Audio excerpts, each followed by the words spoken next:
ఓం శ్రీ గురుభ్యో నమః. ఓం శ్రీ మాత్రే నమః. బుధగ్రహం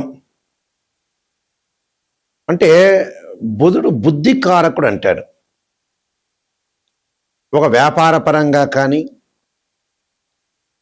అలానే బుధుడి యొక్క కారకత్వాలను మనం చూసుకునేటట్టయితే మెయిన్ ముఖ్యంగా వ్యాపార పరంగా కానీ అకౌంట్స్ సంబంధించిన విషయాల్లో కానీ భాగస్వామ్య వ్యాపారం కానీ బుద్ధి కుశలతకు కానీ డెవలప్మెంట్ విషయంలో కానీ అన్నిటికి కూడా బుధుడు చాలా ఇంపార్టెంట్ ప్లానెట్.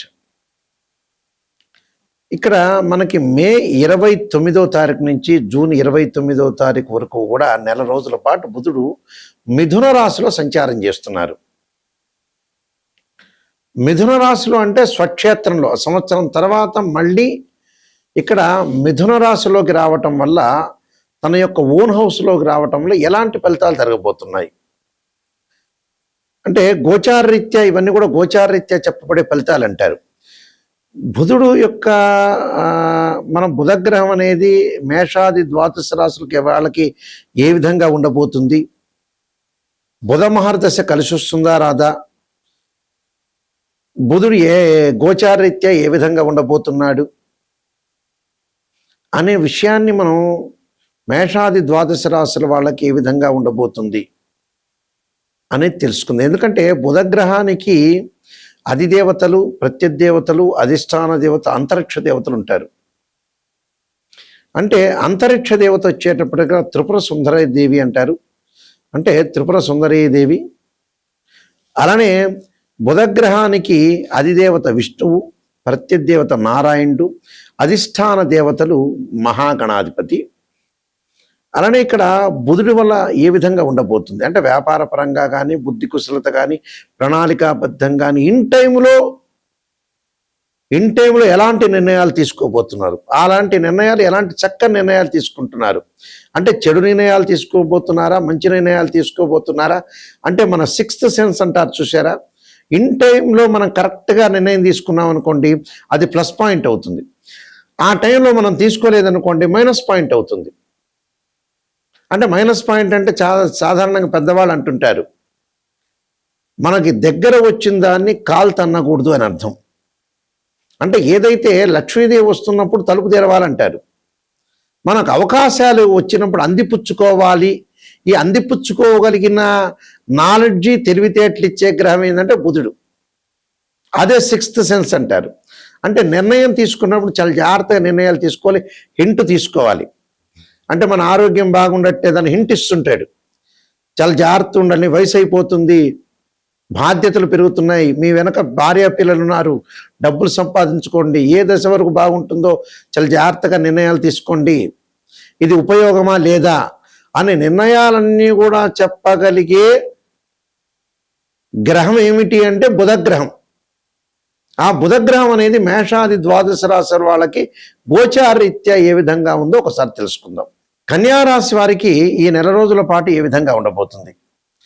కన్యారాశి వాళ్ళకి రాస్యాధిపతి దశమాధిపతి బుధుడు దశమ స్థానంలో ఉండటం వల్ల వీళ్ళకి ఎలాంటి పరిణామాలు జరగబోతున్నాయి అంటే కుటుంబంలో చిక్కులు రాకుండా చూసుకోండి, అనవసరమైన విషయాలు అకారణ కలహాలు రాకుండా చూసుకోవాలి, మధ్యవర్తిత్వం అనేది పనికిరాదు.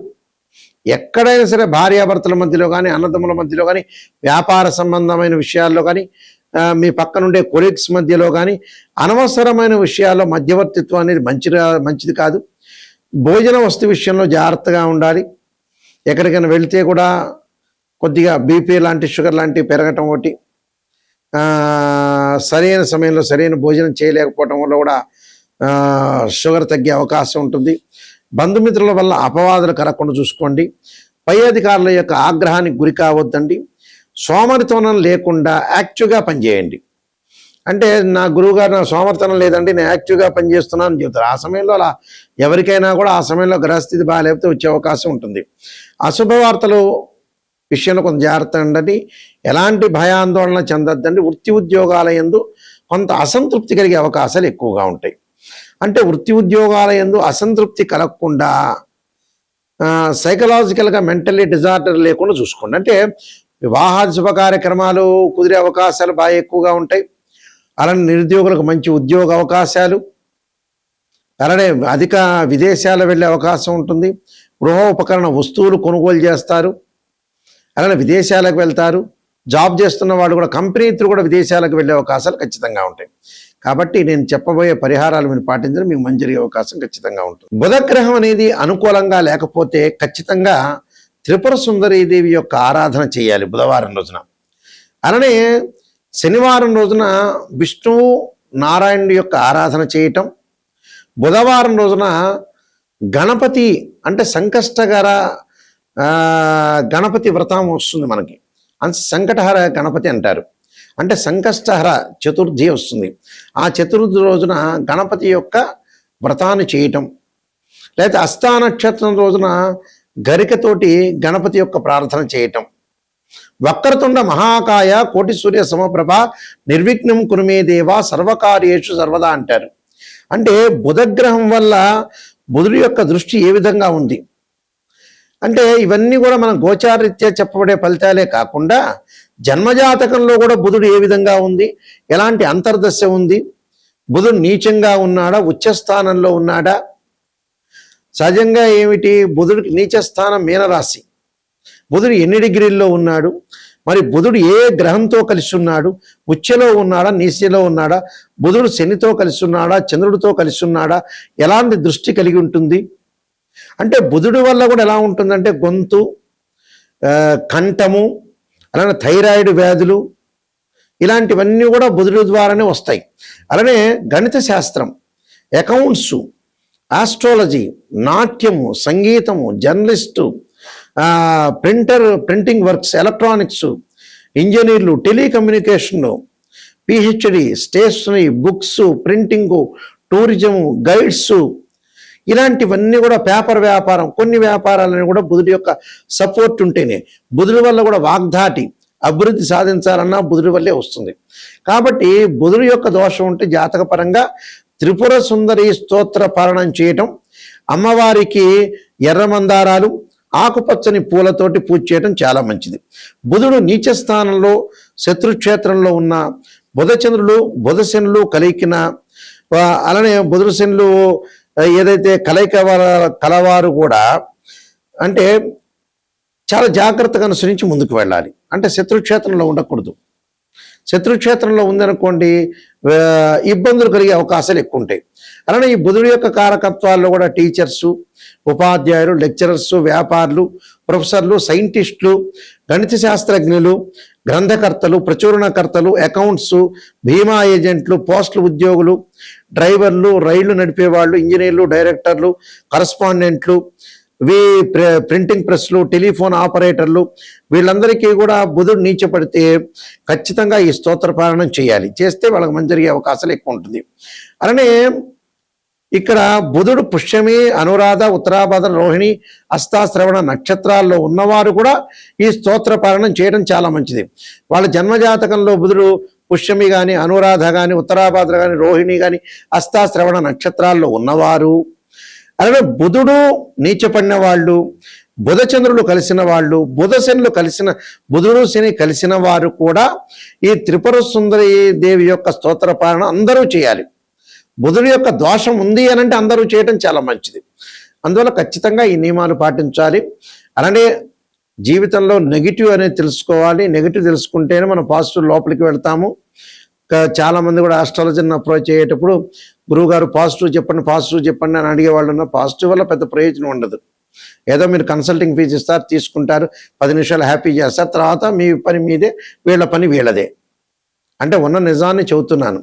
ఎప్పుడు కూడా గురువుగారుల దగ్గరికి వెళ్ళేటప్పుడు, నేనే కాదు గురువుగారి దగ్గరికి వెళ్ళేటప్పుడు, ఆస్ట్రాలజీని అప్రోచ్ అయ్యేటప్పుడు, గురువుగారు నేను నెగిటివ్ నుంచి ఎలా బయటపడాలి, నెగిటివ్ అయినా పాజిటివ్ అయినా మీరు చెప్పండి, దాని పరిష్కార మార్గం చెప్పండి అనే విషయాలు మీరు చాలా జాగ్రత్తగా వినాలి. ఎందుకంటే ద్వాదశ భావాలు ఉంటాయి, అంటే డివిజనబుల్ చార్ట్స్ అనేవి 16 ఉంటాయి.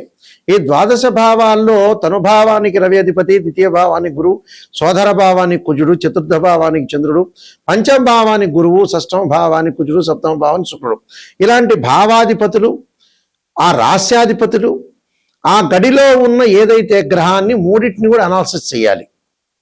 అంటే ఒక్కొక్క లగ్నానికి ఏ దశలో కలిసి వస్తాయి, ఏ అంతర్దశలు కలిసి వచ్చే అవకాశం ఉంటుంది. అలానే ప్రాణదశ, సూక్ష్మదశ, విదిశలను కూడా అనాలిసిస్ చేయటం. అలానే నవాంశము D16 చార్ట్స్ ఉంటాయి. ఒక అమ్మాయికి కానీ అబ్బాయికి వివాహం కాలేదనుకోండి, రాశిచక్రము, నవాంశము, భావచక్రము, దశలు, అంతర్దశలు. సంతానం కలగట్లేదా, రాశిచక్రము, సప్తమాంశ చక్రం, భావచక్రం, దశలు, అంతర్దశలు. వృత్తిపరంగా అనుకూలంగా లేదా, రాశిచక్రం, దశమాంశ చక్రం, భావచక్రము, దశలు, అంతర్దశలు. అంటే ఇవన్నిటిని కూడా అనాలిసిస్ చేయాలి.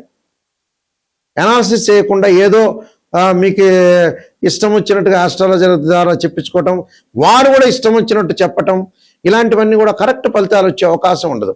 ఏదో గురువు గారు పొగడండి అంటే ఎందుకు డబ్బులు దండగా, మీ పక్కింటి వాడికి డబ్బులు ఇచ్చిన వాడికి 100 రూపాయలు ఇస్తే పొగుడతాడు. కాబట్టి ఆస్ట్రాలజీని అప్రోచ్ అయ్యేటప్పుడు మీరు ఖచ్చితంగా నిర్ణయం తీసుకోండి. జీవితాన్ని జోక్గా తీసుకోకూడదు. లైఫ్ అనేది లేదు. 60 సంవత్సరాలు దాటిన తర్వాత బ్యాగ్ సర్దుకోవటమే. మనం ఏదో డ్రామా పాత్రధారులం. ఈ పాత్ర ముగించుకొని వెళ్ళిపోవాలి. ఈ పాత్రలో ముగించుకొని వెళ్ళేటప్పుడు బాధ్యతలు అనేవి నిర్వహించుకోవాలి. ఏదో జరుగుతుందిలే, అప్పుడు జరుగుతుందిలే, ఇప్పుడు జరుగుతుందిలే ఆలోచన వల్లే మనం చెడిపోతున్నాం.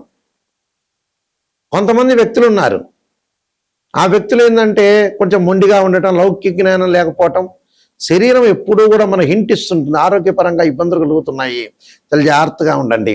అలాంటి నిర్ణయాలు తీసుకొని ముందుకు వెళ్ళాలి. నేను 15 పుస్తకాలు రాశాను. కాలసర్పయోగము, కాలసర్పయోగ చంద్రిక, రాహుకేతులు, ఛాయాగ్రహాలు, స్వప్నశాస్త్రం, పుత్రగణపతి వ్రతము, అలానే జాతక చంద్రిక, వివాహ మార్తాండము, నవగ్రహ దోషాల 12 మహావిద్యలు, పారణాలు, స్తోత్ర పారణాలు, స్వప్నశాస్త్రము, సర్వదేవతా గోత్రములు part 1, part 2, production of astrology, బృహత్ పరిహార సింధు, ఇలాంటి నెంబర్ ఆఫ్ ఆస్ట్రాలజీ బుక్స్ రాశాను. ఇవన్నీ కూడా రాజమండ్రి వారి యొక్క మోహన్ పబ్లికేషన్ వాళ్ళ దగ్గర దొరుకుతాయి. వాళ్ళు సంప్రదించి పుస్తకాలు తీసుకోవచ్చు, లేకపోతే మా దగ్గరైనా ఫోన్ చేసి తెలుసుకోవచ్చు. మా వెబ్సైట్ www.nayakanti.com, nayakanti.in. ఆ స్క్రీన్ మీద స్క్రోల్ అవుతున్న నెంబర్కి మీరు ఫోన్ చేసి తెలుసుకోవచ్చు. నా నెంబర్కే డైరెక్ట్గా వచ్చేస్తుంది.